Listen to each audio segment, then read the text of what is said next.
ജാസ്മിന്റെ ചങ്കായ Resmin big boss ഹൗസിലെത്തി. Jasmine കുളിക്കുന്ന സമയത്തായിരുന്നു റസ്മിൻ എത്തിയത്. കുളി കഴിഞ്ഞ് ഡ്രസ്സെല്ലാം വിരിച്ചിടാനെത്തിയ ജാസ്മിന്റെ പിന്നിലൂടെ വന്ന് ജാസ്മിൻ ഒരു സർപ്രൈസ് കൊടുക്കുകയായിരുന്നു റസ്മിൻ. റസ്മിനെ കണ്ടതും ജാസ്മിൻ അവിടെ അങ്ങ് ഇരുന്നു പോയി. സ്വർഗം കിട്ടിയ സന്തോഷത്തിലായിരുന്നു ജാസ്മിൻ. ഒന്നും സംസാരിച്ചില്ലെങ്കിലും വേണ്ട, നീ അടുത്തുണ്ടല്ലോ എന്നുള്ളൊരു ഭയങ്കര ആശ്വാസമുണ്ട് എനിക്കിപ്പോ. ഓരോ ദിവസം കഴിയും തോറും ഗബ്രിയെ കാണാനുള്ള ആവേശം കൂടുന്നു.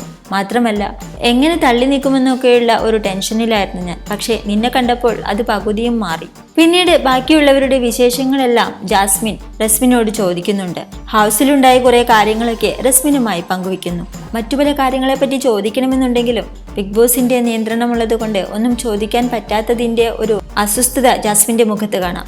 എന്നാലും അവർ കണ്ണുകളിലൂടെ സംസാരിക്കുന്നുണ്ട്. റസ്മിന്റെ മുഖത്ത് നിന്നും ജാസ്മിനെ മിക്കതും വായിച്ചെടുക്കാവുന്നതേ ഉള്ളൂ. ചില ടോപ്പിക് പറയുമ്പോൾ തന്നെ റസ്മിൻ അത് നിർത്താൻ പറയുമ്പോൾ ജാസ്മിന് അതിൽ നിന്നും ഏറെക്കുറെ കാര്യങ്ങൾ മനസ്സിലാവുന്നുണ്ട്.